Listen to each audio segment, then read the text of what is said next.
Stark in here. Oh, I thought we'd go back.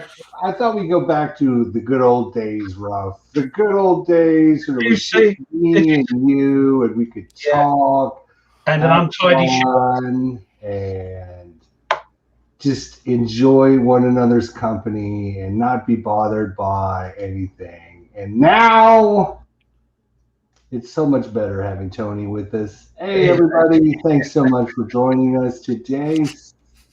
Hope everyone had a great week. I had a really good week. Hopefully everyone else out there had a good week. There's Peter and Steven. William, he says it looks like his license plate.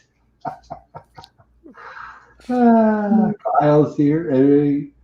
Brian, how's it going? Wardrobe is here, and the original Grog who we had on Hey, of course, OG. last week. So yeah, back to the good old days when it was just me and Ruff. You realize that was Well, wait a second. I'm still in there. You're still in there. Yeah, just coming to bother us, and look at him spamming his messages over and over and over again. Like he's like, look at me, look at me, look at me. It's all about him. Mike, what's going on, buddy? How you been? Good to see you. Mind you, look at the state of my shelf. Oh my gosh! No, the one in the not this one, the one in the picture.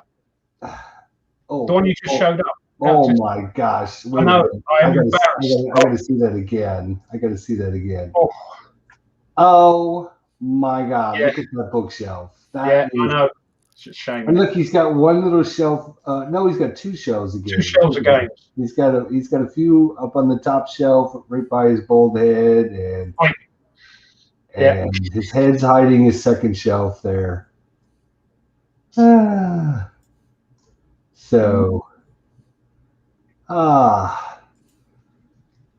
yeah, I had a good week. How about you guys? You guys have a good week? What's going on? All right. Before we start, finally got my first playthrough video out very late on a Friday. I don't normally put them out on a Friday of Across the Bug River. Nice little game. Enjoying it. I'm only playing the shortened scenario. There's two short scenarios and a long one. Short scenarios are 3 turns each, and that's long enough because, as Kev said, and you messaged me because they're playing this as well, him and Mo. It's a long game. Each of their sessions is like 3.5 hours long. So they've been going for quite a few weeks now on that. Yeah, what's third or fourth, but they're all 3 hours, but there's a lot going on just in this little game, in the little scenario. So that's good. I also got out the rules for. Oh, what's that doing there? The rules for. Oh, Next War Vietnam. Nice. Yeah, I've got the strategic map out because I haven't got a clue what all this naval stuff does, what it's used for, how you do it, what's this, what's that. I don't even know why you have it on there. So I've only just perused the rules, to be fair. Yeah. So that's why I've got this out, because they say this is this, this is this, and you can't sort of know what they're talking about unless you can look on the map. So that's hence the map. So look, don't think I'll be playing it yet. I just want to get up to speed because there's a few other games. But I got bored and I thought, I'll tell you what, we're going to try it and have a little look at those, because hopefully when it turns up, if it turns up, Next War Korea is turning up as well from the GMT sale. Still haven't, us guys over here, I don't think so. I haven't got any of their stuff yet. Didn't you say they've got, like, he's got them? Like, yeah, it just hasn't. Yeah, hasn't got round to it. The problem is, I think, because they're a small shop. Yeah. I think I mentioned this. They've also got the thing from DVG where they are now their shipper outers for the UK and maybe Europe. I don't know. So they're doing that at the moment with all the postmen. I think they need a bigger shop. Yeah, it's not a bigger warehouse, but I think it's the people, the actual hands. So I think that's what's holding it up. At least I hope it is. So yeah, waiting for those to come in. Apart from that, I did play. I was watching Jeff. Yeah. And he's playing a computer game from 2007. Silent Storm. Yeah. So I went and got it. And he says it's very much like XCOM. And you know what? Bloody hell, it is. It's very much that sort of ilk, the original XCOM. It's bloody hard, but yeah, I think it was about £9 for the 2. Yeah. So It's fun. Those computer games from a while ago are like cheap now. yeah. So, But I thought World War II, I'll have a bit of that. Very non-historical because all the Germans tend to be in England for some reason. But it's good fun. It's good fun. Yeah. It's hard. Yeah. So I recommend that. It's only not very expensive at all. What you call? Hold on, the wife's here. What is she doing on the floor? I just want to be on the telly. What? Oh. Tell her You just- to get you off just the made this- floor, would you? I know, I can't believe it. You just made this channel an 18 plus now. You know that, don't you? Dear, oh dear. did she realize it's worse for her to do it that way than to Yeah, just walk across? walked off, nobody noticed, yeah? Yeah, look. Dear.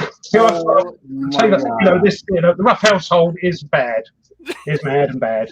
Wow. Carl's You had know what? I've been thinking to help you out, Ruff. I think I've been thinking about having our good friend of the channel, Mitch Land, come back and see if he can come out and talk with us, and he can talk about some of his ATS stuff as well as what's going on with the next one. war series and stuff. So I kind of know where it's the next war stuff is coming. The next game. Is it hot and sandy? I think so. Yeah. yeah, well. Let's get on that, Tony. Let's get Mitch scheduled up. Okay. I'm actually recording a podcast with him tonight for the ATS. We're doing another podcast, so. All right, we'll talk to him about it and see what his schedule looks like, and see if we can have him come out and talk with everyone again. And sounds good, talk especially now. about the ATS stuff. Yeah, and now since Ruff's got a actual Next War game, you can bloody ask him some questions. Yeah. What's the bleed, man? What's this all about?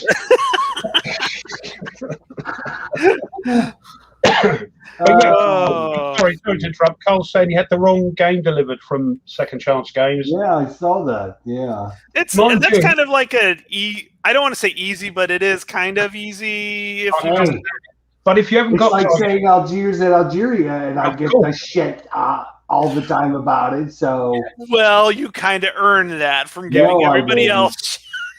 no, I didn't.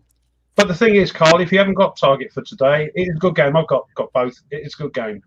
It's the American one. I know us Brits want Target for tonight, but yeah, don't despair. Just let them know. They'll either, I don't know, they're going to send it back, are you? I don't mind you. The price wise might be different. By the way, did you guys see Mr. Pankeldy's nice comment about us today? First thing on the show. No, I was first on the show. I was even surprised that I got on the show because I posted my video Friday night. I know. And then when he put you on the show, he talked about us and how much fun it is. And Oh, that yes, everybody sorry, yes, should- you yeah. did, yeah. So it's kind of like the same thing. Yeah. Sorry. I know because he did Who mine in this? Dan. Oh, when he was okay. here. Yeah. And do you know what he's doing? He's been behind our backs and he's been chatting to Dan, and him and Dan are going to have a little interview thing. Yeah. Yeah. Yes, if the rest of the crew could show up, and I said no, they're too busy. They're too busy, and they won't be able to make it. So Well, if it's in the middle of the week, God knows I can't make anything in the middle of the week. you can barely make the show on the I weekend, know. so- Matter of fact, I have a soccer game next week. I'll be a little late. But I am going to be leaving the soccer field and running right here and jumping on. So I may be a little sweaty. At least you guys do that. You can find them on our YouTube channel. Can you post the link? Yeah, I can. I can also post. I should be able to post the Podbean is one I know they do. But let me get the link for the ATSFE website. Let me see here. And look at who's here. Here's RJ518. Has he been doing some Tiger Leader? and Oh he's yeah, one I of made sure my- I commented on that too. I'll have to He's go with one the- of my guys that was my big sports sim broadcaster and knew my channel and got him started at doing things kind of like I did for you guys. And now he's kind of crossed over into some wargaming. So he's doing some board gaming and he's doing some wargaming. So yeah, if you want to check out RJL 518, check out. He's doing the Tiger Leader. I think he's like these crazy guy. He buys like every game, every season of a game, and every so I think he bought like every single leader game there was. Oh, he goes for it, yeah. And he's got about 5 Kickstarters and. Okay, hey, real quick, for the ATS, that's the website. If you look in the top corner, the Podbean link is on there, so you can go right to the Podbean from there. So, yeah. So, he's got his World War II. But no, he did a really good job, especially first time doing something different. It's always nervous. So good job on that, RJL. So keep it up. Actually, I was watching it and I went to post something, and the wife called me, and then when I came back in, I didn't do it, so I feel the shame. I've got the field of shame on me, so I apologize for that. I will go leave him a comment. With me, it's the old time difference. Time, it's gone, and I don't. If it's not in my face, really aggravates me because we had the big broadcast this week. First time ever. Alpha, Lords of Fate. And I got like 250 views and like 3 thumbs ups. I'm like, are you kidding me? Like 240 some people couldn't click the freaking buttons. Don't worry. I have yet to watch them. I haven't had a chance to watch them. So don't worry. You'll get an extra. You have 4. All right. Yeah, you'll have 5. I'll have 4 thumbs ups. If I haven't done it yet, I'm surprised. Usually, even if I can't watch it, I'll start it real quick and hit thumbs up. I always, and I mean literally every time I go, the first thing I do is click that like button. Click it. I get in the habit now. I hit the like button. I might not leave a comment every single time. Like when I went to watch Mo and Board Gaming do their thing on Friday night, I clicked the like button. I watched them for a little while, and I think I was cutting out version 2 of the cards. Oh, already? So, yep. I made some changes, so that's why you haven't seen anything for a couple days. I redid the cards and changing the format a little bit because everything went great, but I saw some issues that I wanted to take care of now. So we're going to try. Basically, I think the idea was each character was going to have their own base 18, and then they were going to get a whole bunch of extra cards. Mm-hmm. Great idea.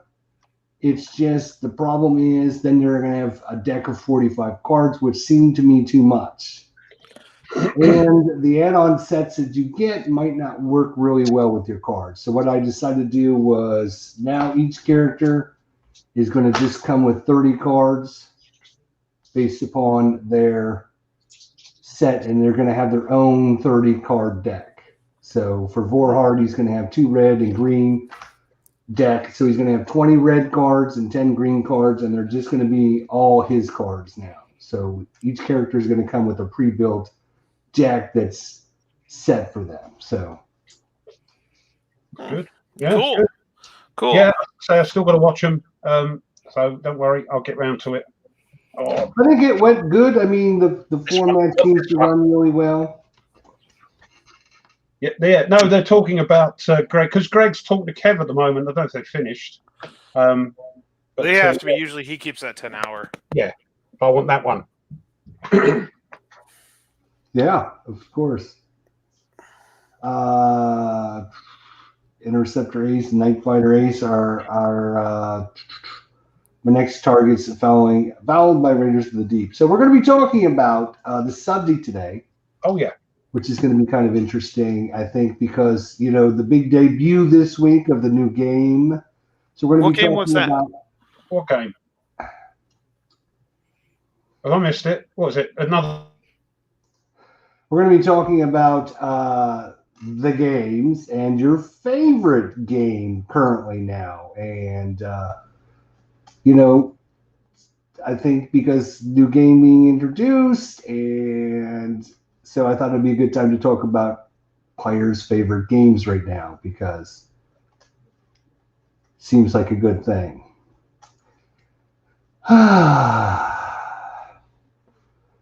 Brian, oh, look at Brian. He's so nice. Based on what I've seen, Jester will be the first fantasy game I get. Well, guys, it is super far away. One of the, not the complaints, but not the issues, but I didn't want to give out too much information for this exact purpose, right? I gave out I didn't want to in the beginning, and then people were like, well, you got to give us more information. Give us something. We don't know what you're doing, blah, blah, blah. So then I did, and now I've made a big change. So now it's like, okay, now I got to tell people why the change was made and how the change is, and all that stuff because of that. So I get it. It's kind of fun to watch you go through the process, because you never see that, so it's like we're literally getting you to watch you go through the entire process of how you're going through the whole thing and kind of why. And it's neat because you're actually like, it's almost like you could put clips together and do a documentary on how a game goes from, well, hopefully it gets to published, but but that's long, but goes from idea, concept to finished product, because there's just not a lot out there about that and what you have to do. And so I think knowing that process will make some people a little more understanding on why games are taking so long to get out, because you don't want to send something out that's not ready, although I think that's normally unless you're shush, right? Yeah. Unless you're a certain company. Yeah. Well, as I mentioned, I have a vision, right? So the first thing you have to do is you have to have a vision of what you think you want, right? Mm-hmm. And when you're doing and you're creating and you're building things for your vision, you think, oh, this will work, and this is how I want to do it, and blah, blah, blah. But then when you actually play it, you go and say, wow, okay, so it's not matching up with my vision. So how do I change the stuff that I've got so that it matches more to my vision? The problem I was running into was all these characters have really great powers, and they have all these super cool things they can do. But because they have 45 cards in the deck, it's really thinned it down. You know what I'm saying? Does that make sense? Bro, if you did Magic the Gathering, you kind of know what I'm talking about. Yeah. Where the more you add to the deck, the more watered down cards get. Or in the case of Magic the Gathering, the more cards they add, the more of the same deck you see. So, there's 1,000 of different cards, but most people play the same 4 decks. So variety doesn't necessarily mean more differences. But yeah, I get what you're saying. Yeah, waters it down. Yeah, I mean, the reason I wanted to go to the modular was because of the fact that I've got 1,000 cards for Marvel Champions sitting on my shelf doing nothing but collecting dust, because those cards are okay, but nobody's going to build a deck with them. So I think I don't like that. So I think I'm going to go with more along the lines of some of the other games out there where you actually get like a character deck. The Sentinels of the multiverse. Sentinels of the multiverse. Keyforge is like that now. Yeah. Keyforge is it comes with like a set deck. This is what you get. And I think 45 cards is probably a bit too much, and it watered it down. Plus, then you lose the synergies, because now I can take the 30 cards and I can build those 30 cards towards whatever that hero should be doing and make them. So rather than bringing out cards to add to the deck, and that's the problem. If those cards are weaker than what you've already got, or too powerful, or whatever, it unbalances the deck. So you're bringing in like hero packs. Correct. That'd be great. That's in my opinion, humble. That's the way to go. Add new heroes. When you buy a hero pack, it's going to come with your hero card. It's going to come with your pre-built deck, All sorted. initiative card, and I love that initiative system. And I'll tell you what, I wasn't too keen. I added in the area deck, right? Because I'm thinking, that would be kind of cool to have the area deck, and the players go to different areas, and then they have these different encounters and everything, right? I really, really like the area deck because I've tried 2 different setups. One we did during the setup video where we only ran through like 1 round. And then when we actually played the first game and we had different area decks, and it completely changed the game on just having the different area deck. Bring it out as an expansion. Get the core game out, get everybody playing it, and then that area pack of an expansion, and then your hero packs. Yeah, you can suck the money out of all of us one little bit at a time. Get the core game, get that running so everybody wants it, and then you can dribble in the expansions. Well, I think it's integral to the system. So I think you have to, I think you have to have it in the game. Oh, fair enough then. Already. You come up with different areas, right? So this is the Black Moss Swamp, right? And then these are the areas that go in that deck. Oh, right. But then you can have a completely different one that would have a different deck of cards. So, I learned a lot of cool things. So, it's alpha, as I told everyone, alpha. But I think we made enough big changes that we're at version 2.0, alpha 2.0. But I don't know how long you've actually, when this started as a little thing in your little grey cells, scribblings on bits of paper, to where you are now. I don't know how long that took, but it doesn't seem a long time since you were saying, I've got this game, and now you're playing it. So it's good. It's just got to iron out all the wrinkles. I got files on my computer dated 2008. Oh, there you go then. I know nothing. So, but those files are nothing like it is now. But it's funny. We talked about this. You never know where your path is going to lead you, right? And what turns. And I was trying to get David from Lock and Load to create a fantasy game. And, remember that. He's like, oh, well, just create one yourself. We talked to the OG when he was on. Oh, you should just do it yourself. Well, one of the guys that I worked with, he's an attorney. I won't hold that against him. It's all right. Carry on. And so we can't hold that against him. So he quit his job to go be a fantasy author. So I'm like, okay, maybe I should do something now. So it kind of, all these different things kind of inspired me to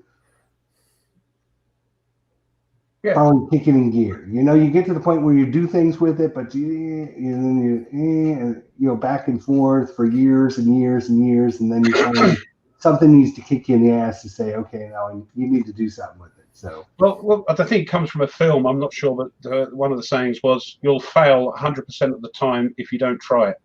So,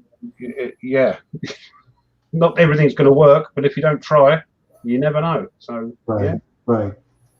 And I don't know where it's going to go, and I don't know what I'm going to do with it. Eventually, I might just say, screw it, and not publish it, and just make it available for everyone to print and download it. I don't know what's going to happen. Obviously, I'll need some people to try it out. So those people that I know and trust, I think I can send some files out and have them printed out. It won't be us then, Tony. There's other people that I know, yeah. It won't be us. So, I don't know. I'm not taking the whole show to talk about this, but I just wanted to, bring it up and. But it's a big thing in your life, and it's something you designed, and it's good. But yeah, good luck to you. With Tony creating his scenario stuff now, it's just like all these things are like pointing me down a path. My problem is I now have this nice little binder of all the ideas that I'm coming across, different projects that I want to do. And it's just because I have to write them down because I'll forget them. So me and the wife are currently watching the Outlander series, which takes place after World War II, but really during the Jacobite Rebellion of the 1770 or the 1740, 45 era. So the second, that's I think like the third one. So I was like, I wonder what games have battles on the Jacobite Rebellion. So I went through and found all the battles, and I have one of the games that has almost all the battles of quite a few of them, some of the major ones. So now I'm like going, okay, what about the rest of the battles? And I've kind of gone through and found some stuff. So that's all. That's like, okay, later down the line, I'm going to start doing a project where I go through and play those battles. And so, but this way I always have a nice thing to go through and figure it out. So because about the time of the second Jacobite Rebellion is when my family, the Kinners, actually came over from Scotland. So I'm kind of curious. I'd like to see if I could do some research and find out if where my family fell on that scale. So it'd kind of be interesting. So, so now I have to keep this because I'm always like making notes. I have whole nother file folder strictly for my design notes for ATS, because if I don't, as soon as I think of something, I got to write it down, because if I don't, I'll forget it. So, but this week I finished up my Comancheria yesterday. Did not go so well. It was a sudden loss, was it? Yeah, pretty much. Yep. I lost my Rancheria, but I had a card that I could throw a band out there. So basically a band of, Native Americans going around. And I was hoping to get to the passage of time so I could make it back into a Rancheria. And then I lost all my culture and all my military points, and that's an automatic failure. So, yes. So, but I absolutely love the game. It is phenomenal. Hold on. Cheers. Oh, hey. We got a new drinking game. But I absolutely do love the game. Joel's done a great job with it. I like Navajo Wars a lot, but I think I like this one better. I think he learned on Navajo Wars, which again is a great game, but I think he put everything he learned from Navajo Wars into Comancheria, and I think it's really, really improved and really, really good. So, can you put a hat on, because it's just the glare is just causing the camera to. I've got a bit there. Look, makeup missed that spot. But no, so I finished that off. So I will be playing that. I may not film it because it's just kind of fun to play it, and it takes less time to play. Because when you film it, it takes longer because you kind of explain what you're doing. Yeah. So I'll probably play it and just to have fun with it sometimes. So I'm still doing Case Green, but my next game that I'm going to be playing will be, other than Case Green, is going to be Gandhi. I'm going to get that out. Wow. Okay. So yeah, so I'm going to try some new videoing techniques to see how it works. I've got that gimbal, and since it's such a huge board, I don't feel as uncomfortable holding the camera because the gimbal keeps it more steady and more focused in the center. So I'm going to be trying that and seeing how that goes. So I'm excited about it, and I'm also nervous because, it's different than what I've normally done. Usually I set a camera up and I just start and I go. And so I've decided I'm going to really, really try and put a little bit more production value into the videos. And what I do is, if I, say this game, and I just zoom on the bit I want, and then when that bit I need, I pause, zoom in to that bit, and then fade the two into each other. Yeah. The only thing is with how big the board is, because it's a vertical board. Oh, it's one of them. It's not horizontal. So Yeah. So that's why I'm going to try to do it with the gimbal and do it shorter snit clips instead of longer ones, because really I don't need to do too long of clips.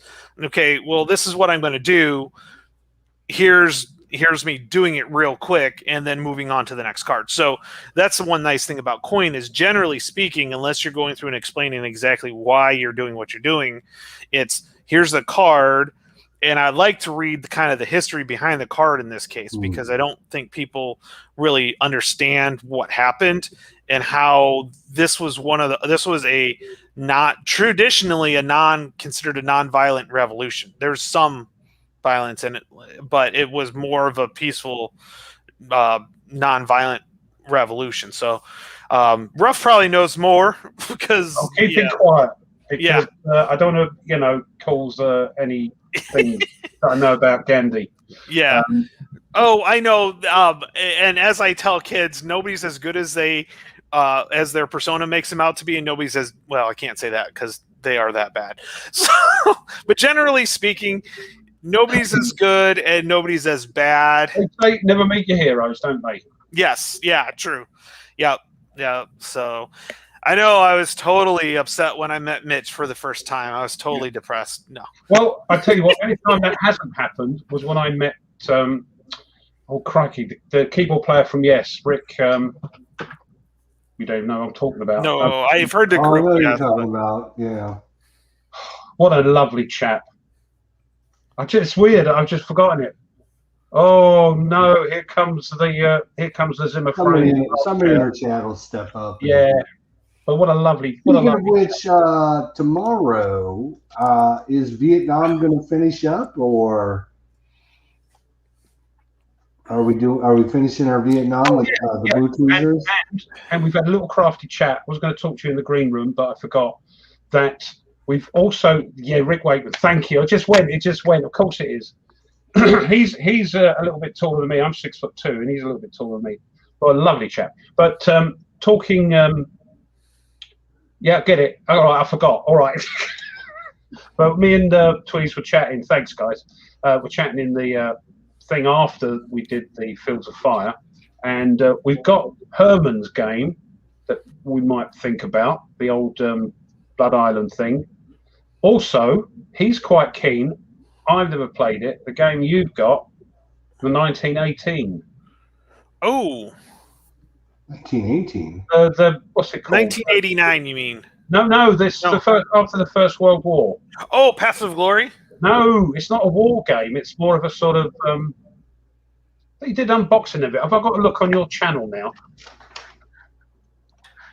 Oh, Versailles. Versailles, that's the one. Yes. Versailles. Okay. Yes. 1919. 1919. Part of the Statesman series, if I remember. That's man. Did you forgot to take your pill? Are you having a stroke? No, I'm getting worried. What's going on here? No, get my bath chair out. You better have your wife come check your temperature. Make sure you're not. Wipe the dribble away. Yeah. Good Lord. Terrible. I don't know what it is. Versailles 1919. So there's options. So back to Vietnam. Yeah. I will see where I'm at. The wife's out of town for tonight, so I don't know when she's coming back. So you just tell that wife of yours when she shows back up, hey, I spent all Saturday taking care of the kids and she took one of them, so I can't say that. Watching over the kids that were here, and she's like, she got me out of the wedding, so I didn't have to go. So you owe me, and that doesn't work. That will not work because she got me out of going to this stupid thing, and she's not going to let you forget it. Oh goodness gracious! But if time works out, then I'll try to jump on. So, but go ahead. Don't hold off on. We will do it without you, like we've been doing. Yeah, but I tell you what, the 2 times I have played, I've learned a lot, and it's made me want to get the game out because I understand a lot more now. It makes a lot more sense. So I do appreciate. Yeah. I'm never going to video it because as I say, that'd be embarrassing if I videoed it because the counters. That was your stop signs. Yeah, pre-clippers. Yeah, stop signs. Yeah. So check over at the Blue Tweezers tomorrow around 3 p.m. Eastern Standard Time or 8 p.m. British time, and hopefully we're on turn 9.5 of 10. So we got to complete 10 turns. So we got a turn and a half left, which takes about an hour and a half to play. So Jay's got it right. Look. well, trust me, after we get off here, I've got a list a mile long of what I'm going to do. I've done the housework. I've done the stuff she wants me to do. So I have free time for the rest of the evening. And like I said, I've got a podcast that I'll be doing. But I started the ATS. I've started working on what's called the robot, which is a solo. I've done 2 videos on that haven't been released yet. But one's kind of a rules or what's in it. And it was funny. Evan, the one guy, he said, because I cut one of the cards, because the cards don't come pre-cut, so you have to cut the cards. So I took him into school and chopped off the big sides. And he's like, wow, you literally on camera cut a physical card. He's like, I don't know if I could do that. But I threw them in card sleeves because you shuffle them all the time. So... But and then I did, okay, let's talk about how it works. The vehicle cards? And so now I've got it. What? You're talking about the vehicle cards? No, they're the same type. No, these are the robot cards. So that's like you flip the card over. Yeah. But they're the same thickness and they're cut the same way. I don't even cut those. I leave those all done. Hey, Michael. But yeah, so I got that. So I'm actually going to start playing a small scenario using those. So I'm kind of doing it all inclusive on the robots. So I think if I get comfortable with that, doing the Nations at War one should be not a problem. Or the war World at War 85, I should be pretty good with that. So, but yeah, I've done some of the new editing that I've done. And how I structured the video, I started doing that with those videos, and I'm really excited about it. I'm gonna Stuka Joe said he's gonna do a live stream of how he does his edits and stuff, so I'm looking forward to that, to seeing what other features or how he uses some of the other features. So he did that live stream, and that thing was his studio where he records is just insane. Like, it actually inspired me. I'm going to do a little bit of carpentry. And I was telling the guys in the green room before we got in that my new project is not a video project. It's more of, I'm going to create a modular setup so I can change from table to table and still have kind of the sliders and stuff like that. So I've got to figure it out. The thing is, those sliders are expensive. At least the one for the camera is expensive. But the other, I've got to play around with it, because his stuff, it's not like you can buy it. You have to like kind of create some of this stuff. So it cost him a few quid to make. It was I think he said it was around $1,900 total. Yeah, 2,000. He said, yeah. And he said it was a lot of trial and error. So if I can get it under a couple $100, maybe I'll start. Hey, if you want me to make this, I'll make it for you. Do a little business opportunity. Start your own little company on the side. Yep. So, but yeah, no. So that's that's what I've done, was the Comancheria, finishing that up and doing the ATS robot. I took a lot of time in that robot, and I think I've memorized the rules to the point where because I wrote out a lot of stuff, but I wanted to make it legit because there's a lot of people that question about it. So, we're going to be, I don't know the release date. I'll have to take a look at that.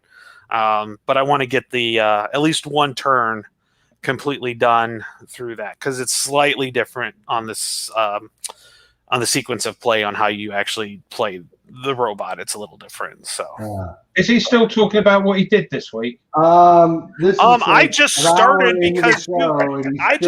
because somebody kept talking about a brand new game. Or something.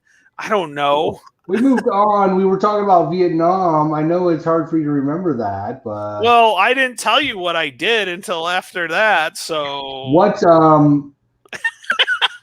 love you guys. Subject for today, which we'll talk about next time Tony's done answering a question, probably, is what is your current favorite game out there now? And, is it the same game as it was when we did this back in the end of December? So, Ruff's got a new love of his life. Oh, well, we know that. Yeah, I've just shown Jay. Yeah. Cross the bug. I think he's got a new love. It's Cross the Bug. It's good. No.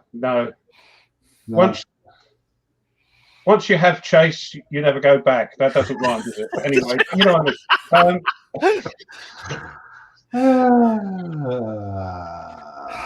Wow. I'm trying to think of a word that actually rhymes with Chase, but I can't think of anything that would fit. Once you've tried Atlantic, you're never pedantic. I mean, but that's not. I mean, it just doesn't work, does it?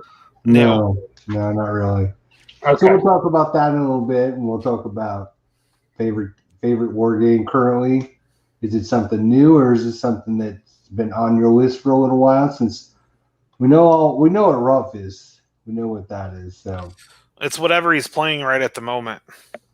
Yes, but he loves them all. So I do, but I have my love. And Jay, it's not very different, if at all, mechanics wise from Arkham. So there you go.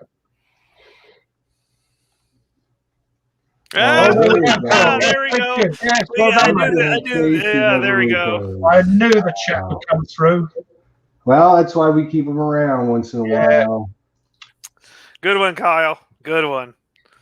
So, but yeah, no.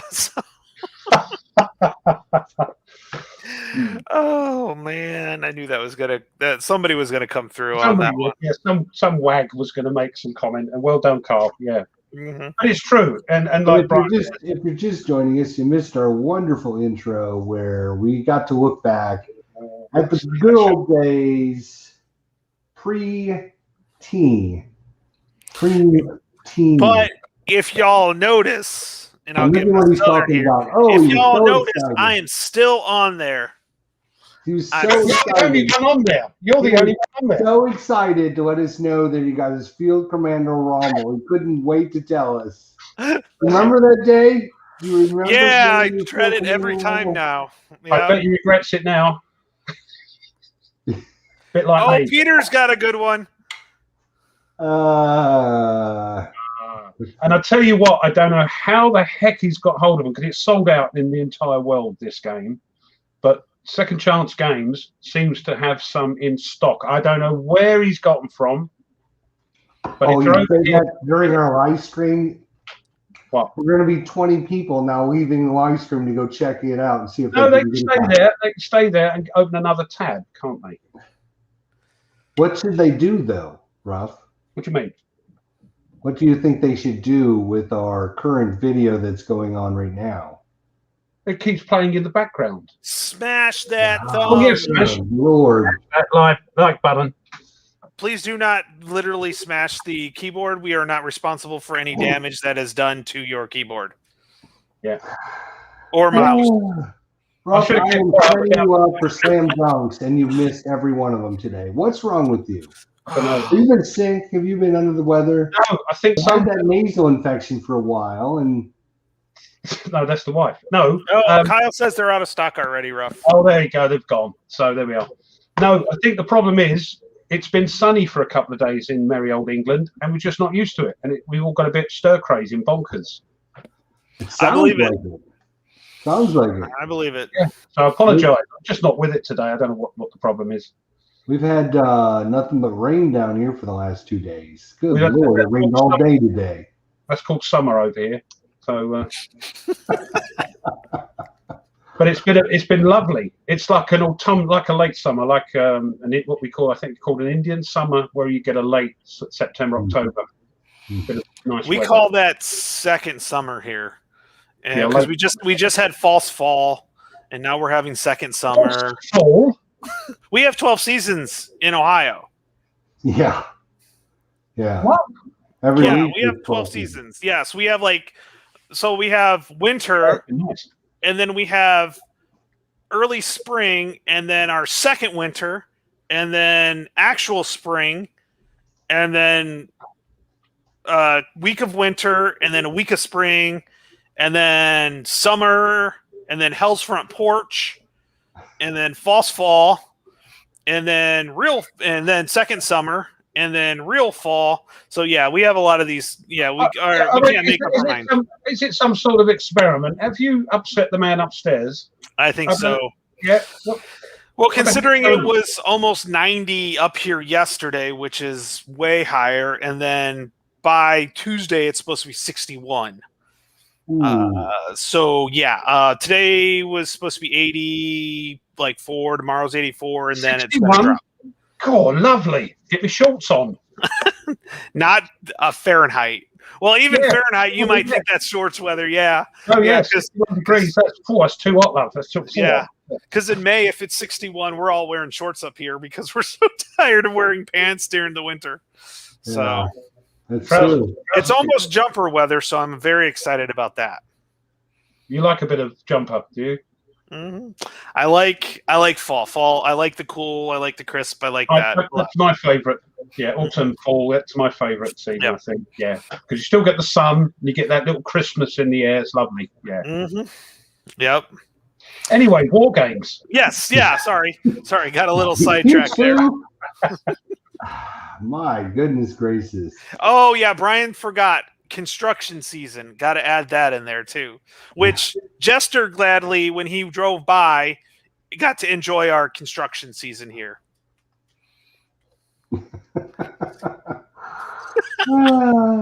Let's see, Peter, is he up in Sweden or Norway? I think he's up in the Scandinavians, right? Oh yeah, it's either winter, mud, mosquitoes, summer, then back to winter. When summer was longer than 3 weeks. You were lucky. All you have to do is move to Florida. You get summer like 10 months of the year. Yeah, you don't even have to drink any water. You just walk and you can just open your mouth and the humidity will give you enough water. Yeah, but you do get hurricanes and nonsense, don't you? Yeah, they do. We don't get them any worse than anybody else. We don't get them. You don't get hurricanes? No. I went and visited Scotland, and you guys had a hurricane when I was there. No, it's just windy. That's just wind. That's just windy Scotland. That's just Scotland. It was a hurricane that was supposed to hit Florida, missed Florida, and followed us all the way to Scotland. Oh, then that's your fault. So you brought it with you. That's your fault. If we get them, they tend to. At war games. Should we talk war games? Kyle, you are welcome. Enjoy it. I've still got to play mine. You see, that's There you go. I like Blue Tweezers. After playing Fields of Fire, you can just retire from wargaming. Mike says we have hotter, not quite hell, but you can see it from here. That glow in the distance, yeah. Well, the crappy weather the Brits complain about. How do they develop an aviation industry? Yeah, made them tough. We made them tough to get through the adverse weather conditions, you see. I'll tell you what, I've been watching Dave's Gaming Cave do the RAF. RAF, isn't he? And I'm looking at it and I'm thinking, I'm doing the same thing. I'm like, I want to get it out. I might actually print the cards off tonight. You've got to play the German. You've got to have the cards. I tell you what, if you've got RAF, Battle of Britain, you've got to have Stuka's cards because you read the rules and then you turn a card over and it tells you exactly what to do. And there's the rule references on the card as well. And so I've got to print off the German ones. I haven't played the Germans yet, so I've got to do that. And talking of Stuka Joe's cards, I believe, because I've got a set of them in the game, B-17 Leader, there's a set of cards for them as well. Really? Yeah. Really? Oh, yeah. I might, because I've got that, and that's been on my want to play for a long time list. Again, you just flip them over, and that's quite a complex little game. So, So yeah. We should get Stuka Joe on here so we can talk about all these. I would love to get Stuka Joe on here. We'll have to. I'll reach out to him. I'll send him an email. Yeah. It'd be great. Just tell him you know rough. I mean, it sounds like he knows rough. So. Don't you know Stuka Joe then? Well, he doesn't come to my channel and post messages saying how great my videos are. No. I was like, see, Peter Tweezers gave a great answer to Peter about the aviation industry, so they can get away someplace else quickly, where it's warm. Warm, yeah. Mike says he's been watching Dead vs. Son play Great War Commander, and if I want to get that one out now too. So I'm watching. He did Next War Vietnam as well, so that's what's made me itch on the Next War Vietnam. And also, yes, I can't. That's why I've got. Oh, crikey! That's why I've got this out, because of Dad versus Son, and also the Polish lad did a series on it as well. So I've been watching both, and it's like itchy. Yeah. Talking about Dad versus Son, he did a news update, and me and the Tweez were mentioned as two characters in a new film coming out. I've heard good things about that. I have not watched that news clip yet. I was the disgruntled or has-been duelist, but the other chap played by Tweez was the pox-ridden character, and I'm so glad he picked me for the the good-looking character. Good-looking, maybe cracked with a sword, but I'm not sort of venereal diseased up. So. I don't know if Tweez has seen it yet.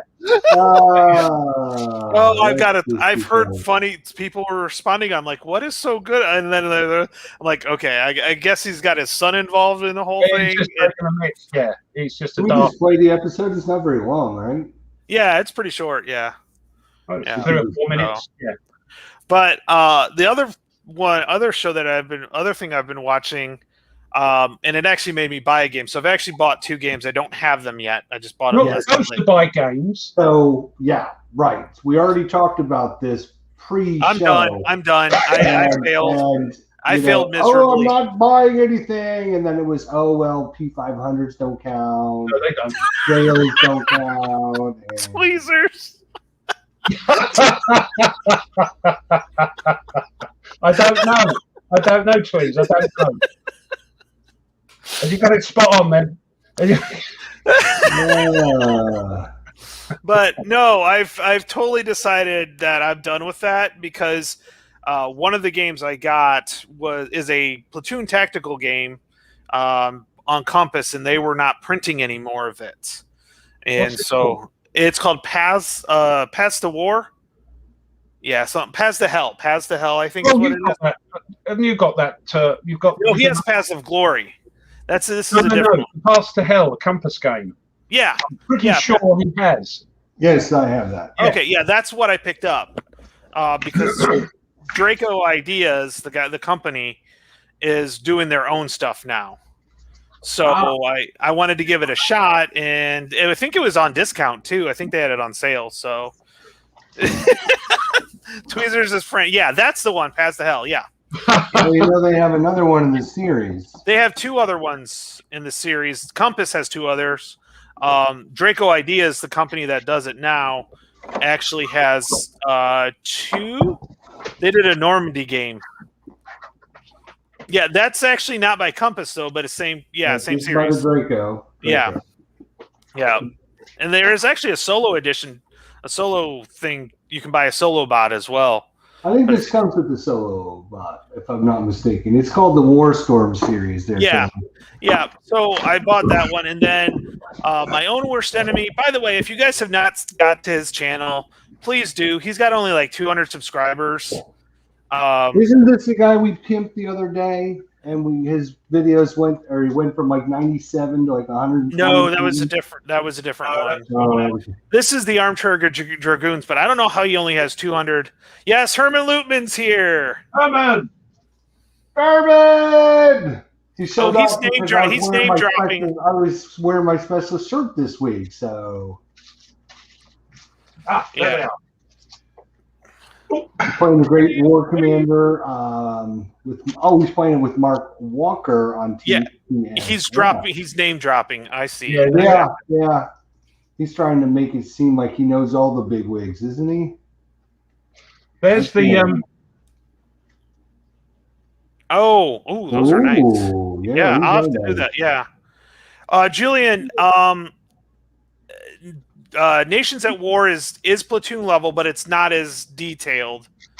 And that's why I've got the Warstorm series, is I want to compare the two between Warstorm and Panzer Grenadier. I kind of want to see, and I actually didn't run into it until I was on the Panzer Grenadier Facebook, and somebody said, "Hey, have you seen this?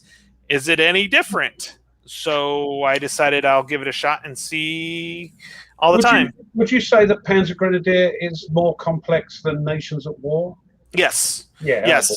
Yeah. Nations at War is like here. Panzer Grenadier is like here. It's a little bit more complex. Not a whole lot more. No, it's not. No, but it's here. And I want to see where this Nations at War. I think it's going to be like for platoon level. I think it's going to be up here, but I'm not sure. Or the Warstorm series. I'm not sure. Yeah. So I wanted to give it a shot just to see. It is very interesting. The one, if I'm thinking this one, I want to make sure it lists it as in the middle complexity wise, and solitaire wise in the middle. Is this the one that uses the terrain as the damage results? Is this the game I'm thinking of, or is that the other one? I've got too many tactical games.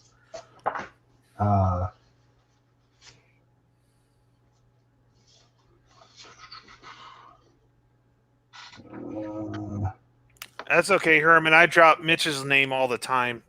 So. And I don't know anyone.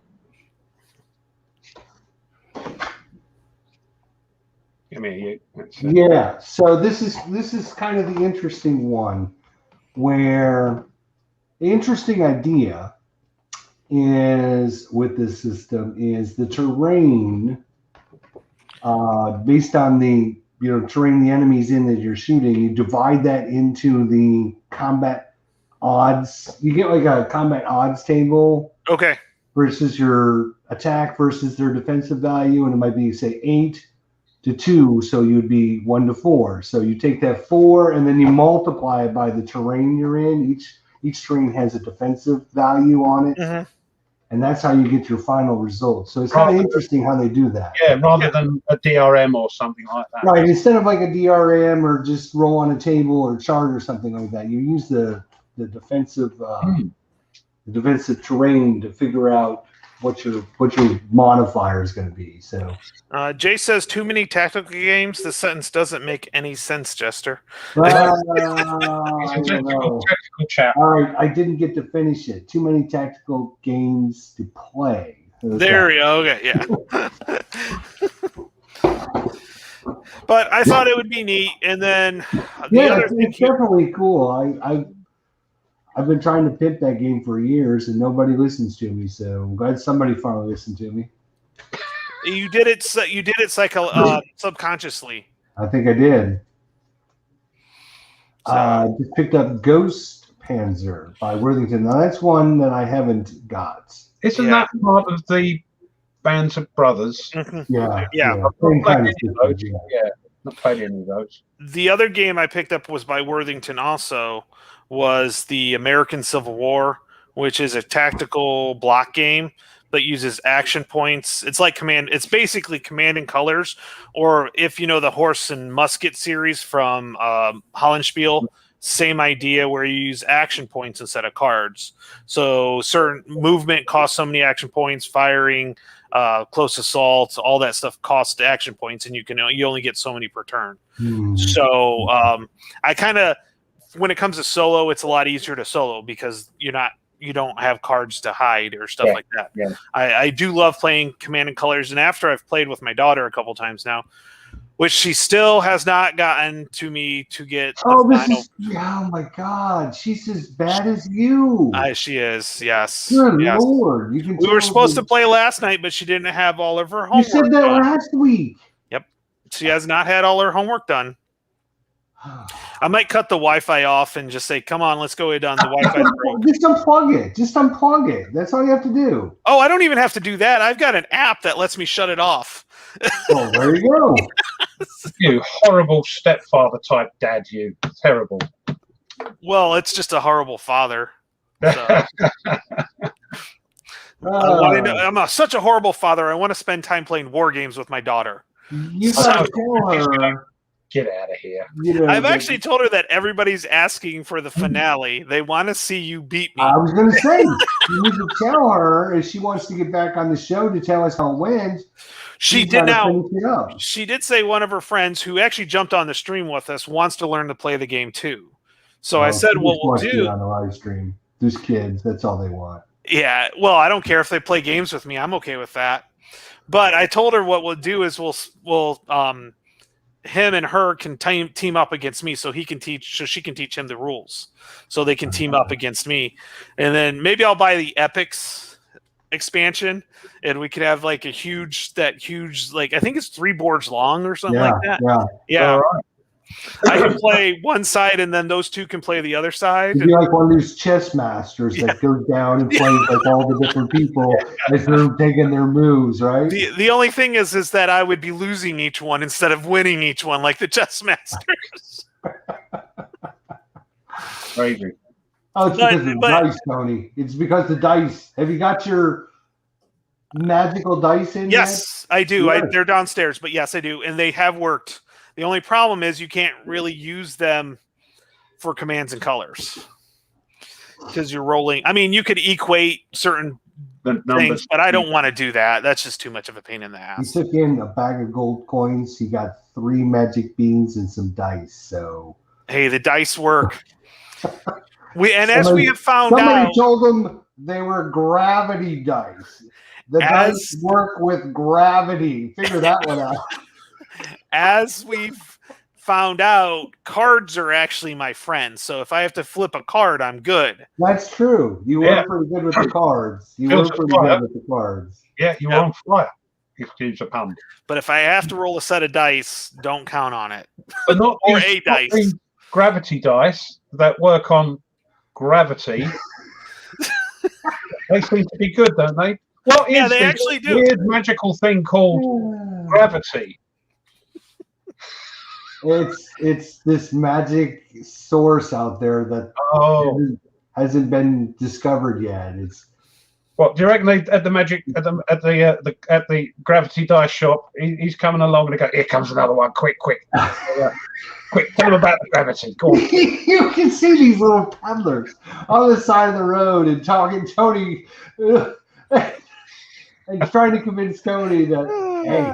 These dice here, they work with gravity. It's like this magical force out there.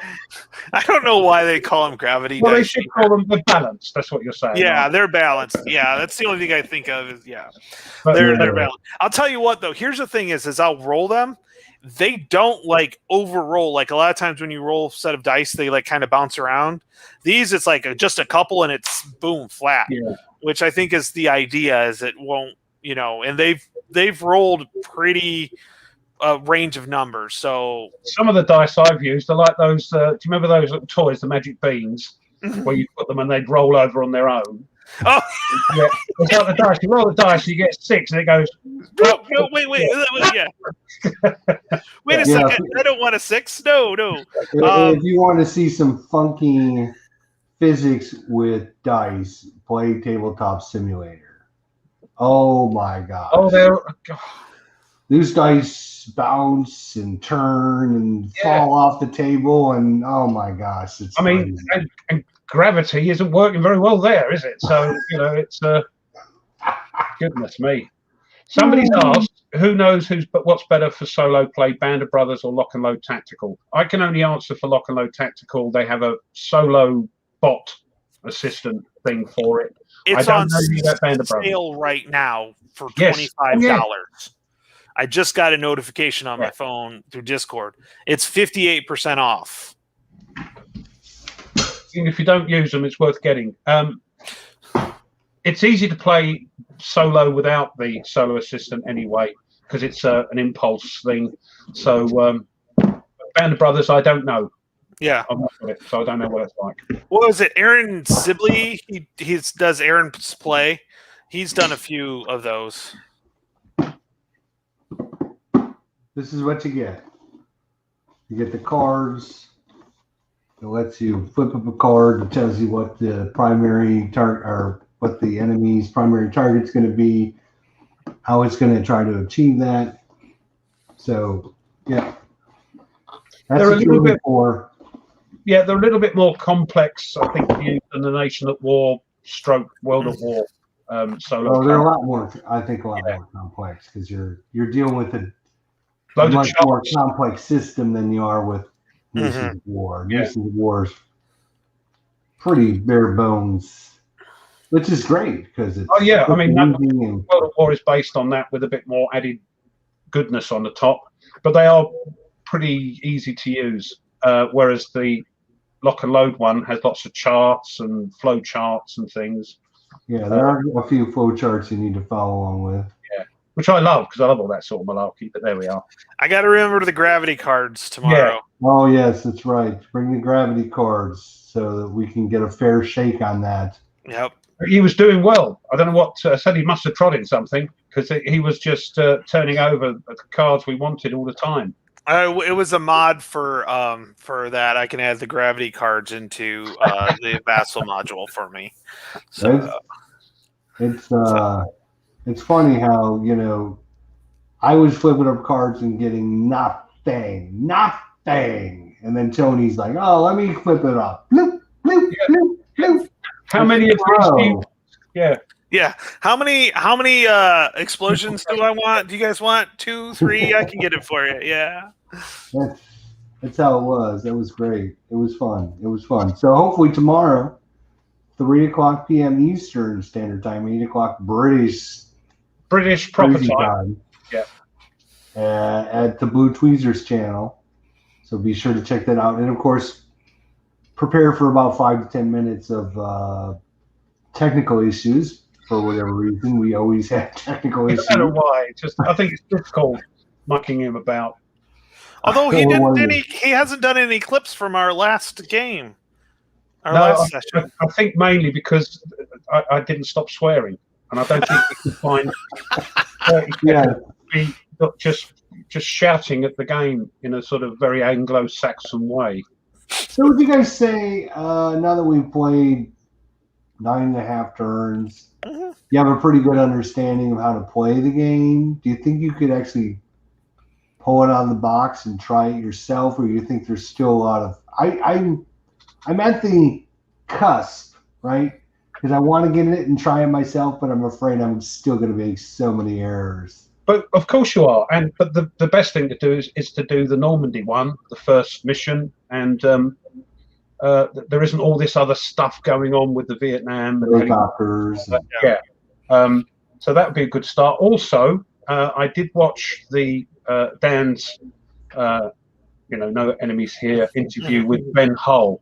What a knowledgeable bloke. Love to get him on. And he's also done, I didn't know, a load of sort of musket games. He's an expert on the musket and pike era. But he was talking about, and he took it on the chin, Dan was saying he got a lot of grief from the rule book. Yeah. But they're hopefully bringing out a playbook, a beginner's playbook that will take you step by step through the game with a little scenario. That'll be good. But yeah, I'm quite happy now to get the first mission out and ploddle along and go I think through. I would do it without the communications rules. They all say that. It does say that in the rules. Leave them out. Until you get good with it. Leave this out. Leave that out. So yeah, I did see that. So I definitely would play it. I have to clip that thing and sleeve I would sleeve at least the action deck, because of how many times you leave have the to action deck. I sleeve everything, of course. Mhm. I was thinking of maybe I took the sleeves off and used them for something else, and I thought, no, put them under perspex. But of course, if you've got to add another terrain card, because you could still put it on top of the perspex. you could, but I'm going back to getting some sleeves. I just like my sleeves, The only thing I would say why I would like to do it with the perspex is because the cards, when they're sleeved, sometimes they can do this, they can do that. And if you have it under, plexiglass, as we call it, sorry, plexi, I'm interchanging it now because I've heard it so much. the Spitfire canopy was made of perspex, all right, Yeah. so that's good enough for me. Yep. those at least would stay there. Yeah. And because if you have to do another card out there, I don't care if that thing flips around or turns. It's normally only 1 or 2, isn't it, that gets added? So yeah. Yeah. It's not the search and destroy. Like with Vietnam, you couldn't do that with the mission we did because you actually have to flip the cards over. Yeah, that's what made me go, hold on a minute. So back to the sleeves for me. Yeah. Anyway, but certainly the action deck. Yeah, so that's kind of on the plans of what I want to do. I do want to film it, and I do want to put a gigantic message at the beginning saying, if I've done something wrong, please let me know. But please be kind. Be kind. Simple. Yes, because I always put a disclaimer in my videos that this is not a tutorial or a thorough understanding of the game, and just let me know if I make a mistake, but do it gently, so it may have a crawl on the bottom. I may be playing this wrong. Stick a table on the bottom thing. Yeah. Just a permanent scroll. Just permanent scroll, yeah. I'm sure this isn't right, but just ignore that. I'm sure this isn't right, just ignore that. I'm doing my best. But no, I think there's so many things with this game that it's just. I'm sure if I was to play it, right, the things that we do normally wouldn't come up. It would be something crazy, and I would be like, "What the frick do I do now?" Yeah. It's like we'd get some headquarter event and would say, "Do something," and I'd be like, I don't know what the hell to do because we never did that. Yeah, I kind of ran into that with Rancheria yesterday when I lost my entire Rancheria because I was like, nowhere in the book does it say what happens if you lose your Rancheria. Mind you, the wild guess, I think you'd lose. Yeah, well, technically you don't lose, but eventually you will because you can't do anything. So it's like one of those. It's like it's not really an auto loss because there are cards that could reload a Rancheria or maybe bring in a band. Like I did have a card where I could play it and get a 3 strength or a high strength band to put on there. So I did that. So there are some cards that do that. So if you're lucky enough, yes, you can move forward. The only problem is I guarantee all the winning conditions are not going to be there if you do have a victory check. But totally love that game. I've been very Hold up, everyone, drink up. Is there a subject tonight? We're just waffling. I don't mind. I love waffling. I told you what the subject was. I just mentioned the subject. Your favorite game. Oh, but all right, okay. So far. Well, obviously, so far, you can't give me your favorite game for next year, dummy. No, I haven't finished the sentence this year. Yes. Right. Well, it honestly sounds like the Charlies might actually be something worthwhile. Just from seeing the nominees. Well, yeah. A bit disappointed because Dan was mentioning. How come we didn't get? We do this weekly. Guess who's got nominated? The Farmer's Aid. The Farmer's Aid got nominated. Yeah. Are you kidding me? Are you freaking kidding me? No. And Dan got nominated too, but Dan does stuff weekly, so I'm okay with that. Dan does a sterling job every week. We're going to have our own award show this year. So we can give ourselves our own award? Yeah. You can win everything. Yep. Designer of the year. It's going to be a clean slate. We've already got the name. Remember the name? The Hexies. The Hexies, yeah. That was our good fan, Steeler fan that came up with it. Where the hell is Steeler fan? I'm going to have to get on him about why he keeps missing the show now.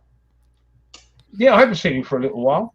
Hope he's okay. We can give Herman an award for Game Designer of the Year. Let's see. Mike Buttertelli, we can give him Game Design Prototype of the Year. Best looking man in the submarine. best looking man in the submarine. There we go. Yeah. We'll come up Or with a all tank. kinds of. Or a tank. Yeah. Oh, that's right. All right. Right. That's right. Joking apart, I don't know all the nominations. There may be more than one, of course, in each category. So it's quite interesting. There's some good games, and I noticed that what is it? Shores of Tripoli has been is in the running. You know, that's a good little introduction game for people who never played a war game. Great game to do that with. Yeah, so the games that I've seen that have been nominated for stuff, I'm like, okay, I like that. You know, I haven't seen anything from left field like that game. I don't want to mention anymore. I'm just done tired. It's like that Scottish play. You can't mention it in case it's bad luck. Yep.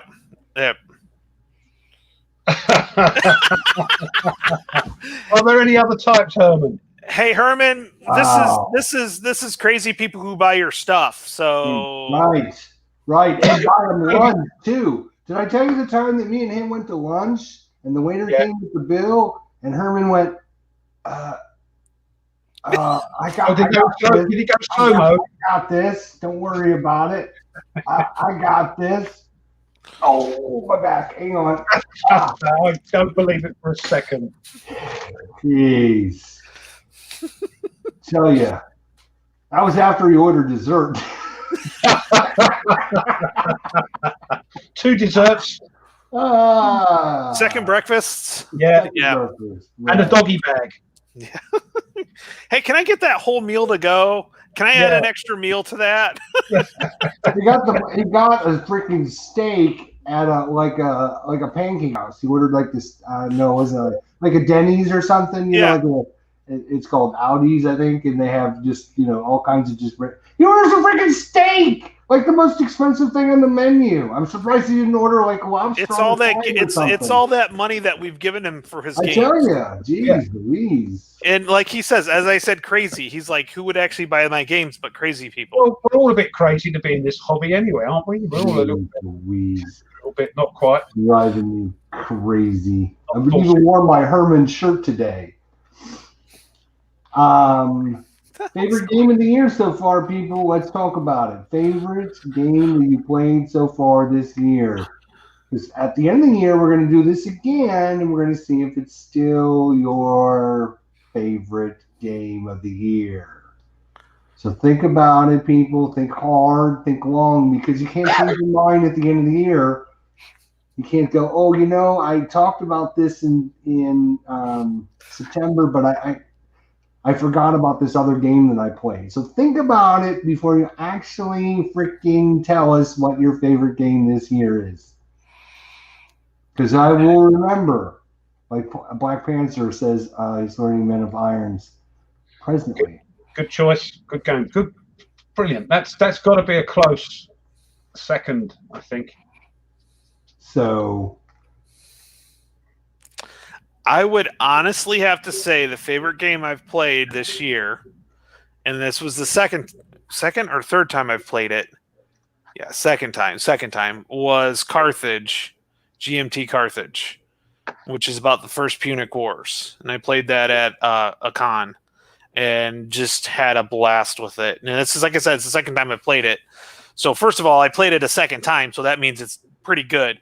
Yeah. But I would still say out of this year, that was probably, and that may have been part of the experience too, because I was with, Big Board and a couple other guys playing it. Away, weren't you? Yeah. So that might have been it. I would like to say ATS, but I'm kind of biased on that because I'm always playing that. But if we took that out of it, I would honestly say Carthage. I had so much fun with that. And it's a great game. It's got some great stuff. So I would definitely say that. Wow. Herman's going after you. And quite right too. Give him hell, Herm. Wow. Mike and Herman. All right, Ruff, what about you? What do you think? Your favorite game that you played so far this year? I'm looking through my I have an idea. I'm just looking through my thing to see if there's anything that I forgot I've just had a quick look, and it's gonna. I'm sorry, it's gonna be obvious what it is. It's gonna be my game of the whole year, unless something crazy comes up. Is Atlantic Chase. I understand it's not for everyone. It's a naval battle thing for a start. It's quite abstract in the way it performs the game. Okay, stop selling it. Jeez. It's just saying, it's great. I just love it.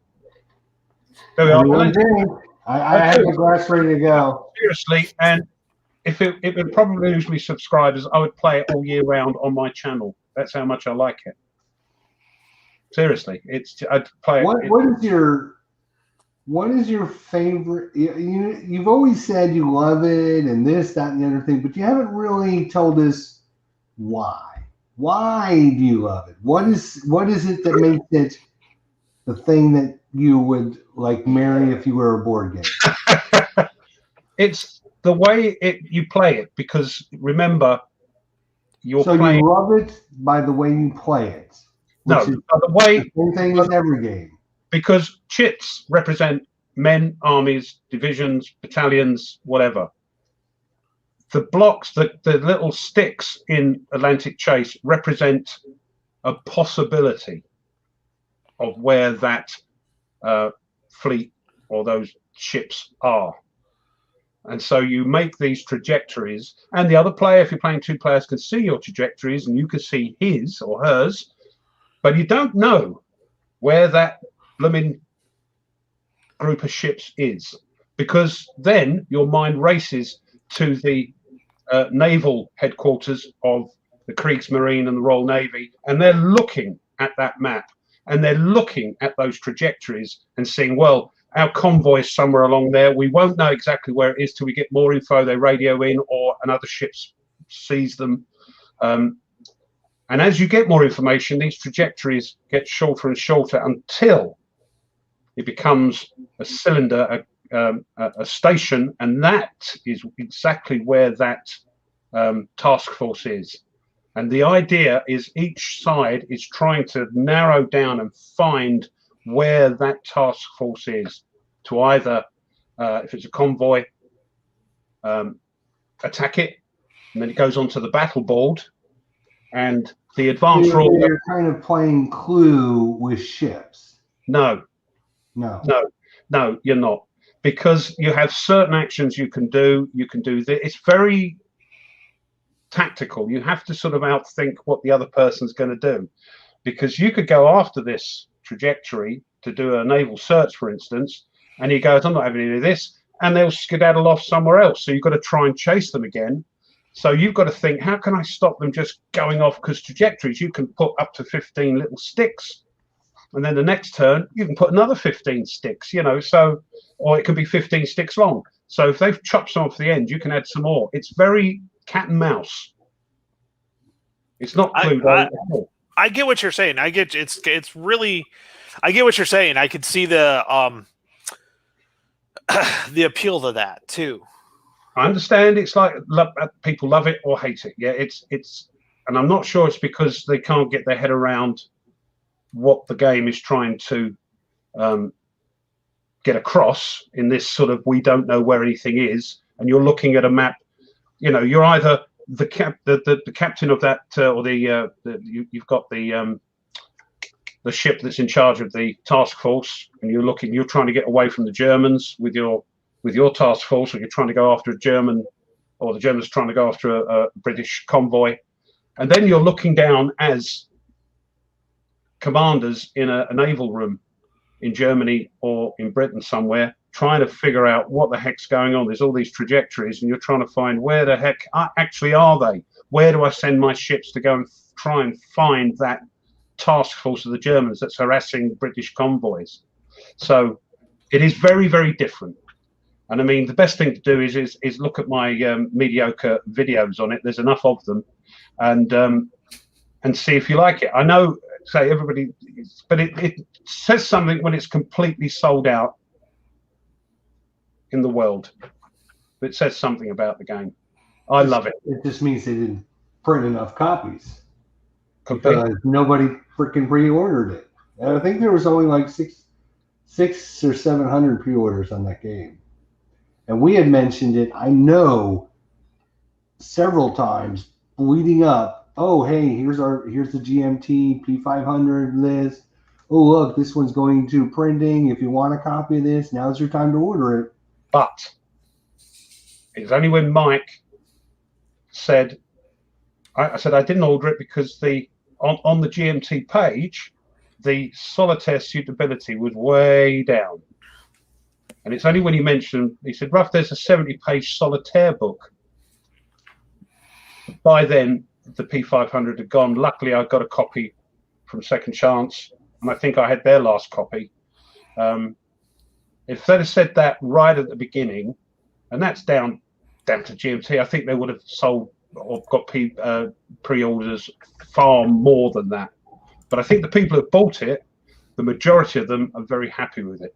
I see a few sort of being sold off. It's not their thing. And it's naval as well. Everybody, I mean, I'm quite getting into naval games. And air games I've always loved. So naval games aren't everybody's cup of tea. But that is, and I'm sorry, but that's my favorite game of the year so far.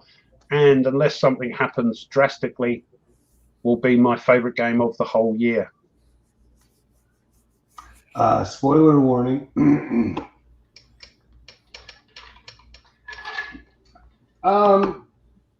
For me, my favorite game of the year is probably going to be Fire in the Lake so far. Nice one. I totally. I was not going into this game because it's so similar to all the other coin games. Well, not all of them, but the core 5 or 6. But I bought the bot that I wanted to try out, and I thought, I just want to try this one out and see how it compares to the other ones. To be honest, this one seems a lot different than, say, 80 Abyss or Cuba Libre or Distant Plane, in that there's a lot more going on and a lot more interaction between how things work, it seems like, for me.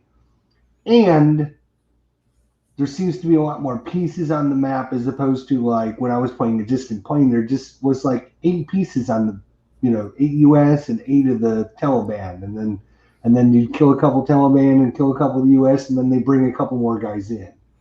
So there seem to be a lot more pieces on the map. And you get that. I think 2 of the coups we ended through, where you do the scoring, and both times 2 factions were 2 points away from winning both times. So it could have went either way. After the first coup, and then after the second coup, it could have went different. I think it was different factions too. So that was kind of interesting how it was so close. So I thought that was pretty good. So. Yeah, you get that Northern Vietnam Army. If you can get those things moving south, there's a lot of pieces on the map. Once you get them on the map, there's a lot. They can do some serious damage with that. So it's like you feel like you don't have enough with Arvin, and you feel like there's just too much NVA coming down on you. So yeah, I agree with you on that one. That I haven't played it this year, so I can't count it, but every time I've played it, I have loved it, and I get what you're saying on that one. Yeah, I think it's just a solid, good coin game. If you don't have this one, you might want to pick it up, especially with them releasing sometime an expansion for it. So that should be pretty good. Oh, the Fall of Saigon, yeah, that's right. Yeah, the Fall of Saigon, right. So whether you get the AI bot, I got the AI bot, which is the new card system like Gandhi has for Fields of Fire, and I tried it for the first video, and I was like, okay, I'm done with this. So. I'll tell you what, I haven't been thrilled with the bots. Like, if you want to learn how each faction is played, the bots are great for that, because you kind of learn how each faction plays. But after that, it's kind of better to just play that side as best as you can. Right. I really don't think the bots really. You nailed it on the AI is so good and so complex What you need to do is play it offline and go through step by step, where you learn the game by running it through the bots. Then you'll be able to do it. But if you're trying to video it, you don't want to each turn to take 25 minutes, right? Yeah. So it's like, oh, I can sit here and show everyone. Okay.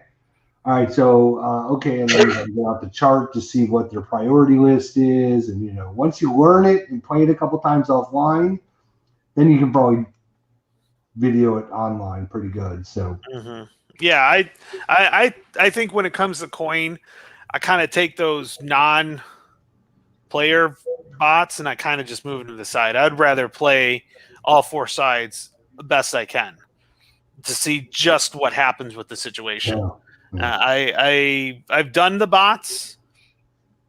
They're good if you can't if you need an AI, and they do a great job with it too. I'm not going to deny that they do a great job, but I think if you can play each side, at the best of their ability or what they want to do, because a lot of times their goals are so different that it's not like you're not really trying to like play around. Now, Fire in the Lake's the only one where you kind of got to work to get two of the factions kind of have to work together in some cases. So that's kind of interesting when you're like, okay, I'm the Arvin. I don't want the Americans to win, but I also don't want to lose. Right. I don't want the other side to win either. So it's like, which, what's the worst of two evils? Okay, which one am I going to give the best advantage to? Yeah. So I do agree with you on that. That one I find very, very enthralling with that. So yeah. Yeah, I think what they. Sorry, Ruff. It's okay. I just want to say, occasional gamers in the house, and this is a chap I've become friends with just because of this hobby. So it's great to see you, occasional gamer. Hope you're well. And Flying Fold, yes, I think you mean B7. Is that B17? Yeah. Sorry. Yeah. While we're on coin games, as you know, they don't. Yeah, they don't. Yeah. But I keep going on about it, and I don't know when it's going to get out. But I'm quite looking forward to the one on Mars. I think it's because it's so it's sci-fi, so I can look past the fact that it's not Gandhi or Cuba Libre or this, that, or the other. It's not something that's happening on this planet, so that might push me forward with the coin games. So I'm looking. That's something when that comes out, we'll have to play that, the three of us. Yeah, we'll have to play that. Yeah, we get Blue on it too. Yeah, yeah, because it's usually a 4-faction game. I didn't. Oh, no, unless he's been at the doctor's. I'm sorry. his make sure his VD is under control. Ooh, yeah. I almost wish. I mean, they went hog wild with the AI for Gandhi. No bridges burning and no fields in the fire. I almost wish it was as simple as draw a card and it said something like do a rally action, when you're playing one side, and then you just got to figure out the best way to do that for that faction. But they want you to go through this extensive, I understand why, because it's not that simple. Because generally you do a lot of rallying. But they can direct you in what to do, and you just have to figure out what the best way to do it is for them. Okay, I get what you're saying. Yeah. Like, but with the events, that's where it comes up, because some of the events are really good. So originally, I'll tell you this. Originally, all the AI said, if the event is for them, play it, no matter what, whether it was a good event or a bad, or like a non, because if it was a bad event, it wouldn't play. But like if they're the first symbol on there, the bot would tell you to play that card, what no matter what. And there may have been something better to do. So I learned, because when I was learning Fire in the Lake, because that was my first coin game, of course it was the most complicated at the time. Yeah. It would play the card all the time, and I've come to realize that the cards look good, and I think you realize this too, Jester, because I've watched you play a lot of the coin games, that the events look great until you actually realize, oh, wait a minute, that really doesn't help me that much, or it does help me, but I'd rather do this. So, because I got event happy when I was learning the game, so I'd play the events all the time and not realize that, hey, rallying actions or just moving, into certain areas, getting control of the population was a better idea. So that's kind of interesting. So that's why I've starting with Liberty or Death. That was where they changed it, where they said if it will raise troops, do the event. If not, go down. So there's actually a question on that flow chart. Will this actually help you achieve victory, or will it help that faction actually achieve victory, basically? So I thought that was when the AI started to becoming more intense, but more accurate.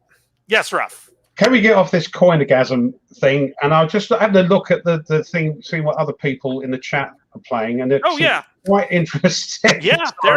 Yeah, there's quite a bit here. Yes, yeah. Let's take a look at the chat here. Yeah, definitely.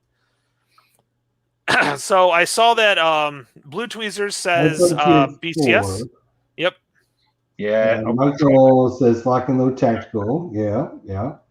It's a good one. I think Brian's been a bit sarky, a couple above that. Brian Patterson's been a bit flippant. Yeah. Well, these are sports games, so I know. I think he was being silly. That's fine. It's just we weren't specifically talking about it, so that's why Herman decided to talk about it. It was a joke. Yeah. Well, Herman's a big baseball guy, so is he? What Rounders? Yeah, I know. Yeah. Yeah. So I'm sure. I've been trying to get him to design another baseball game, but he claims he's busy with other things. So we got the Dark Valley from Black Panther. Yeah, I did see that one. I was going to post. Who was that? Summer. Black Panther. There it is. Yeah. And I know Tweez is heavily into at the moment the Battalion Combat series. To be honest with you, I love that series. Oh, there's Tweezer says it's the Panzer's Last Stand. Battalion Command System. I love it. It is so different. The system is completely different than anything that's out there, and it really is good. I looked at it, but they're blooming expensive. Yeah. There's a new one coming out. Well, it's going to be blooming expensive for you just because it's MMP. Mrs. Thatcher's War, cool. And also a game I saw. I think it's another White Dog game. Is it in the Rhodesian?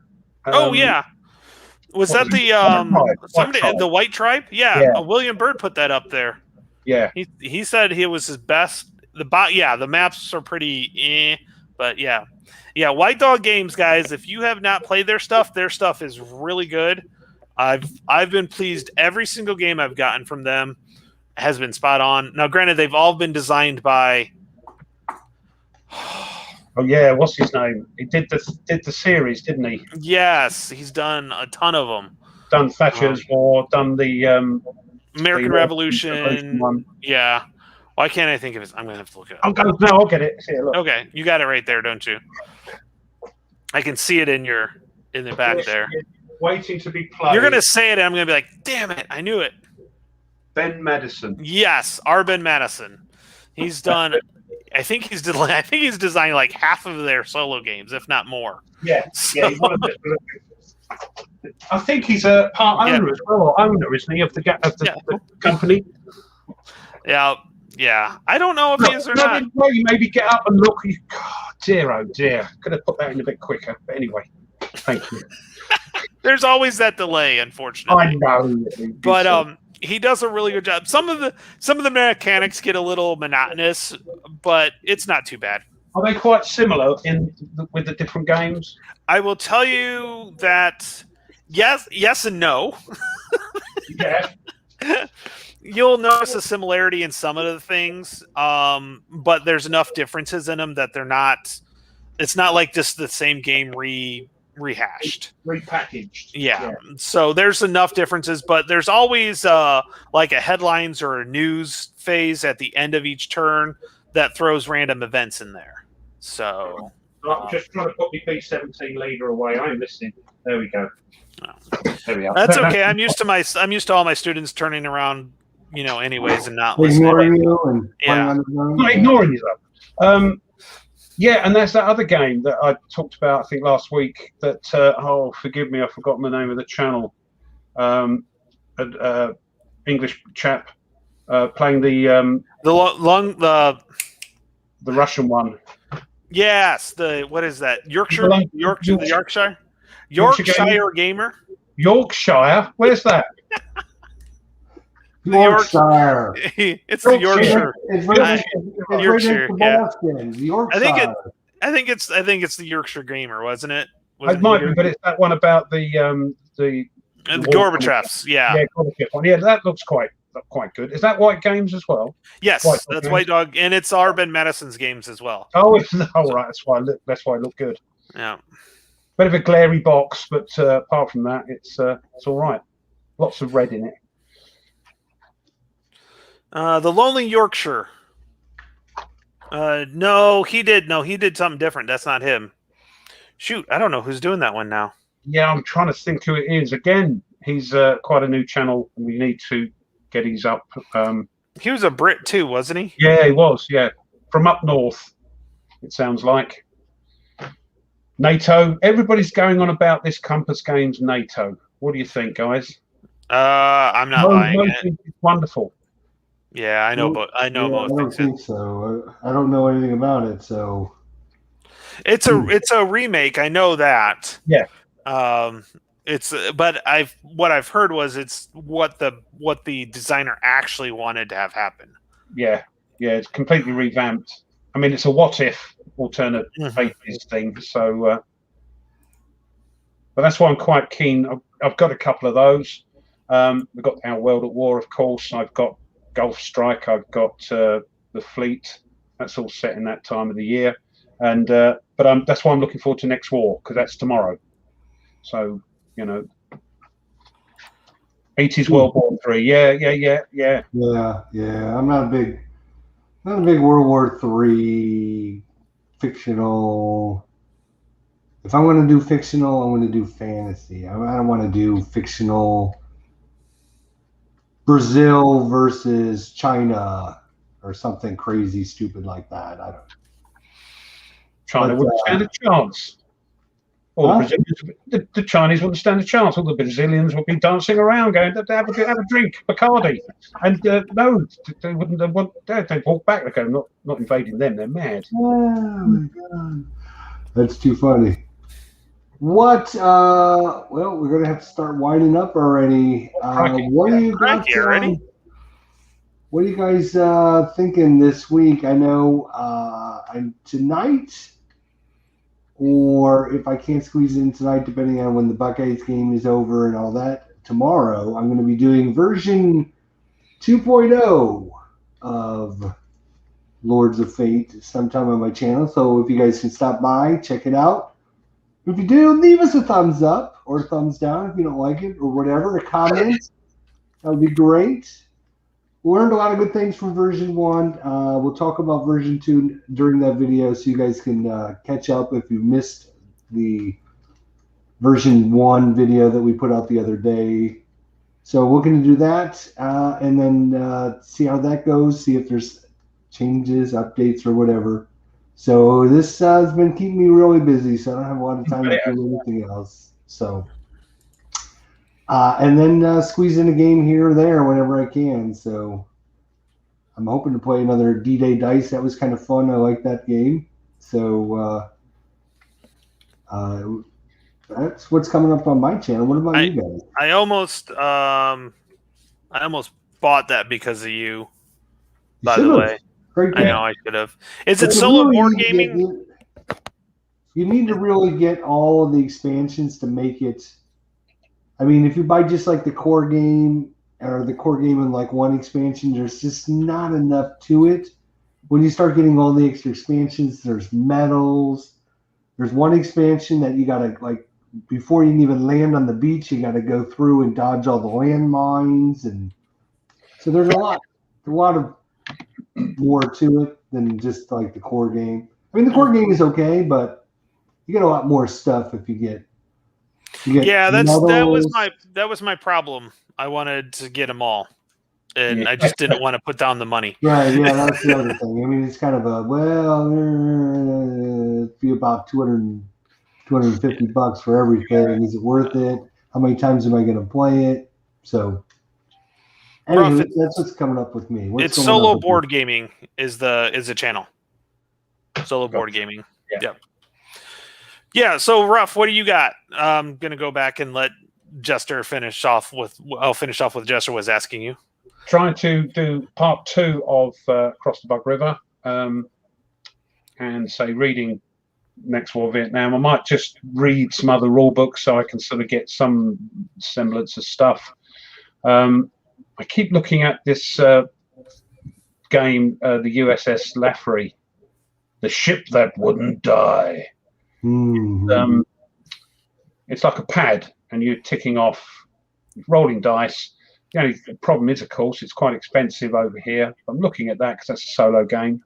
But I'm not. You're looking to buy? I can't buy any. Right, It's about sort of 35 quid, and you get dice and a pad in it, and it's. I know because when it goes over here, the price goes up. I don't know what it is over in your part of the world, but I'm not buying any more games. I'm hoping next week to finally get the GMT sale games in, so I can get those out and unbox and video those, and they'll go on the shelf and in the queue. That's about it, really. Just carrying on with Bug. And as it's only a 3-turn game, it does mean, because Kev contacted me and said it's a long game. Yeah, but they're doing the 7-turn campaign, and there's thousands of dice rolls. There's lots in 3 turns. There's a lot going on. It will be 3, 4, maybe 5 videos just for a 3-turn game. So it depends. If it's going to be, if it looks like one side or the other is going to win, there's no point in doing it to the death. So we'll see how we go. But yeah, quite enjoying that.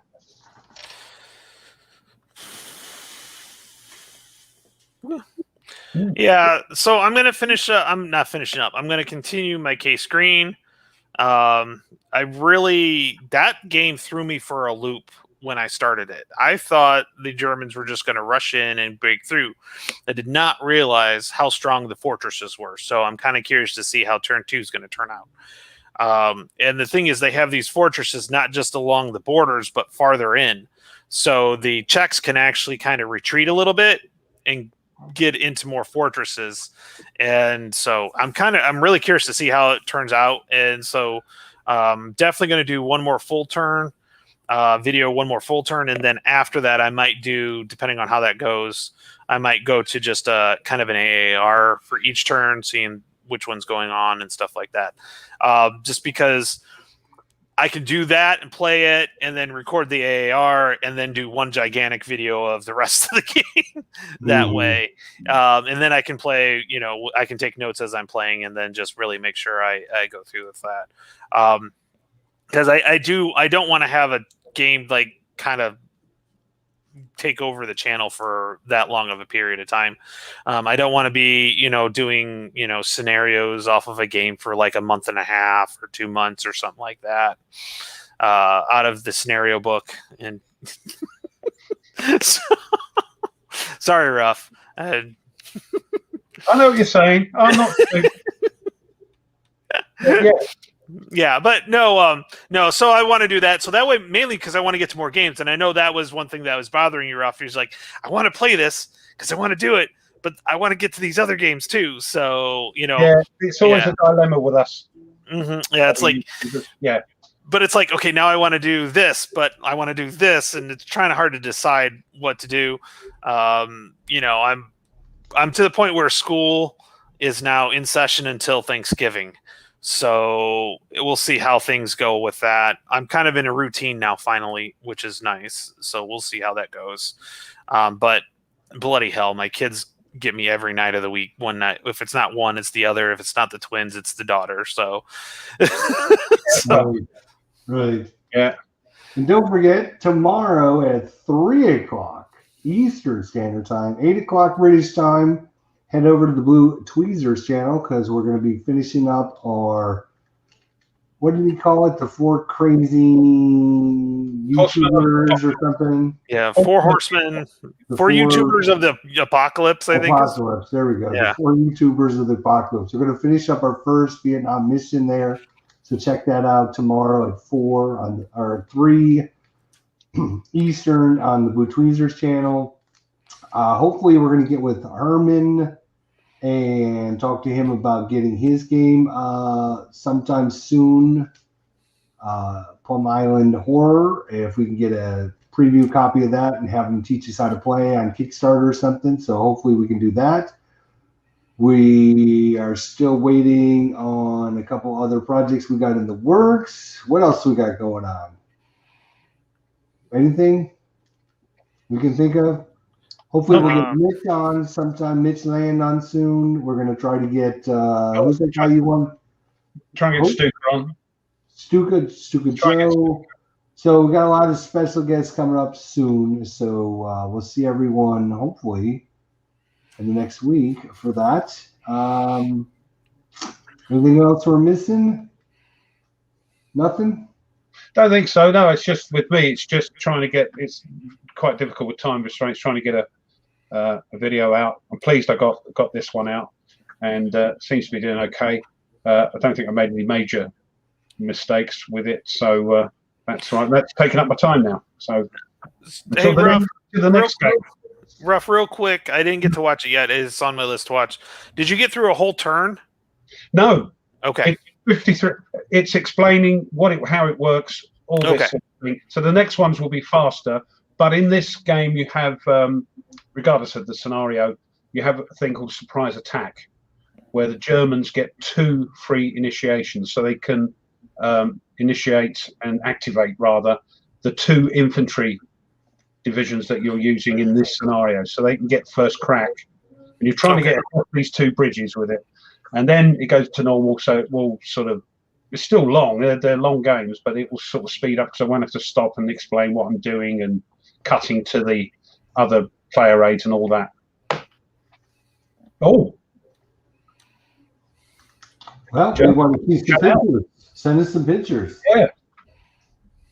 So yeah, I guess that'll wrap up another episode already. I can't believe how quickly these 2 hours go. Yeah, sometimes. I mean, it goes by really quickly. If you ask Tony more than 6 questions in an episode, then we're doing pretty good. Hey, I felt pretty good. I kept my mouth shut for about 30 minutes, and that was about all I could do.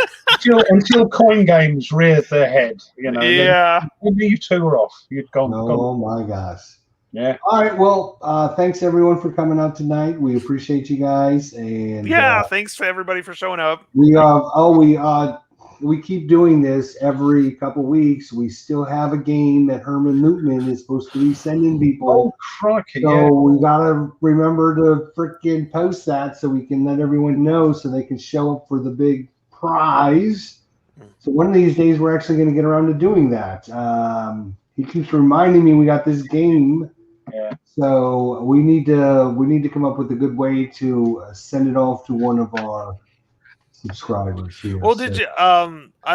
Real quick, I wanted to thank Artie. I was his channel, focus channel or whatever he has for the game clipping, and he said he would have had it earlier, but he didn't realize how many few subscribers I actually had. He thought I had more than what I had. So I want to thank Artie, but he gave away a game, and the way he did it, I thought was pretty good. So we can talk about that. So, right. What, Nikki's idea sort of thing? Yeah, easily. Yeah, good. he'd be all for that. So definitely, yeah. All right, guys, everyone have a safe week. We'll see you back here next weekend, and everyone have a good week. Have a good one.